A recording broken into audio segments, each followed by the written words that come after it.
Good morning. Good morning. என்ன நீங்க இந்த ஆபீஸ் உள்ள வரும்போது கடியாரம் மணி அடிக்குதா இல்ல கடியாரம் மணி அடிக்கும் போது நீங்க உள்ள வரீங்களா? என்ன இவ்வளவு கரெக்டா வர்றீங்க? கரெக்டா 10க்கு. அது இருக்கட்டும். நீ எப்பவுமே ரொம்ப லேட்டா வருவே. இன்னைக்கு என்ன நீ தான் கதவே திறந்து அவ்வளவு சீக்கிரம் வந்துட்டாம? வெளியே போனா தானே வர்றதுக்கு. என்ன இங்கதான் இல்லையா? ஆபீஸ்ல தான் டிக்கானா. ஏன் வீடே இல்லையே. என்னாச்சு? அண்ணே என்ன மாதிரி தொழிலாளிக்கெல்லாம் 1ஆம் தேதி வந்தா போதும் கொன்னுடுவேங்கிற மாதிரி இருக்குது. சலவைக்காரன், பால்காரன், வீட்டுக்காரன் எல்லாம் வரிசைக்கு வந்து நின்னுடுறாங்க. முடியல. இதுக்கு மத்தியில இது வேற வளர்ந்துருது. வெட்டிக்கவும் முடியல, விட்டுக்கவும் முடியல. அவனவே இந்த ஆபீஸ்ல என்னமா சம்பாதிக்கிறான் தெரியுமா? உட்கார்ந்து இருக்காரு கல்லூரி மங்க மாதிரி தலைமை குமாஸ்தா குப்புசாமி. அவன் என்னமா சம்பாதிக்கிறான் தெரியுமா? மனுன்னு சொல்லி ஒருத்தன் வரப்படாதுங்க. டேபிளுக்குள்ள கையை விட்டுறான். நான் என்னமோ டேபிள் டிராயரைத்தான் திறக்கிறாராக்குன்னு நினைச்சா கீழே வியாபாரம் நடக்குது, பணம் வாங்குறான்னு. எனக்கு கூட ரொம்ப பேர் தர்றாங்க. நீங்க தான் ஒண்ணுமே வாங்க விடாம கையை கட்டி புட்டீங்க.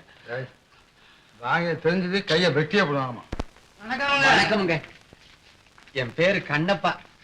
கண்ணப்பாவோ காதப்பாவோ முதல்ல இந்த மனு மேல ஏதாவது கனமா வச்சுட்டு அதுக்கப்புறம் ஊரு பேரு எல்லா விஷயத்தையும் சொல்லியா? கனமா அப்படின்னா? கனம்னா பணம்னு அர்த்தம். இத கூட ஒரு மனுஷன் சொல்லியா தெரியணும்? முன்ன பின்ன எந்த ஆபீஸ்லயும் கால எடுத்து வச்சது இல்ல. சீக்கிரமா 10-20 வெய்யா. நாங்க ரொம்ப ஏழைங்க. குடியிருக்கிற இடத்துக்கே ஆபத்து வந்துருச்சுங்க. அதனாலதான் அந்த மகஜரை வச்சிருக்கோங்க. பேசாதே. காசை காட்டுற வரைக்கும் கண்ணும் தெரியாது காதும் கேட்காது. முதல்ல எனக்கு தேவை கனம் கனம் கனம். துரை என்ன இதெல்லாம்? என்னமா கேட்டீங்களே அதுக்கு தான். மிஸ்டர் குப்சாமி, இந்த ஆபீஸ நீங்க தான் தலைமை குமஸ்தா. எல்லாருக்கும் பாடமா இருக்க வேண்டிய நீங்க இப்படி செய்யறது என்ன நியாயம்? மிஸ்டர், லஞ்சம் வாங்குறது சட்டப்படி குற்றம். எனக்கு எல்லாம் தெரியும். தெரிஞ்சும் அப்படி செய்யுங்க. ஒரு வெட்கமா இல்ல, தலைகுனி வரல, அவமானமா இல்ல? ஏன் பேச மாட்டேங்க? அவரால் பேச முடியாதுங்க. அவர் பேசுறது கூட கனம் வேணாம். ஆமா, இப்படி சொயின்னு சொன்னாதான் அவருக்கு பேச்சே வரும். ஐயா, இந்த மனுவை நான் கவனிக்கிறேன். வாங்க. துரை, உன் இடத்தை விட்டு நீயே இங்க வந்த? என் டியூட்டி. இந்த பட்டா சம்பந்தமாக கவனிக்க வேண்டிய விஷயத்தை எல்லாம் எங்கிட்ட தான் ஒப்படைச்சிருக்காங்கிறது ஞாபகம் இருக்கட்டும். வாங்க வாங்க. தம்பி, அந்த இடத்துல நாங்க 30 வருஷமா குடியிருக்கிறோம். இப்ப திடீர்னு அந்த ஆள வந்தாரு. ஏதோ ஃபேக்டரி கட்ட போறோம், அதனால அந்த இடத்தை காலி பண்ணுங்கடாங்கறாருங்க. நாங்க எங்க போவோம்? எங்க கதியெல்லாம் என்னங்க ஆகுறது? ஆமா, அங்க நீங்க எத்தனை பேர் குடியிருக்கீங்க? சுமார் 1000 பேர் இருப்பாங்க. 1000 பேரா? ஆமாங்க. அப்ப இந்த மனு போதாதுங்க.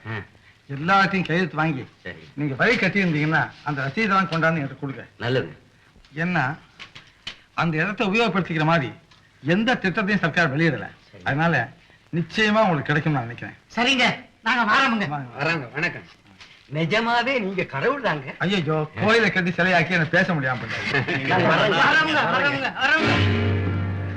எதுக்கு மனசு வேணும்? வீட்டு பிரச்சனை ஒரு இனி கவலையே இல்ல. வாங்க வாங்க.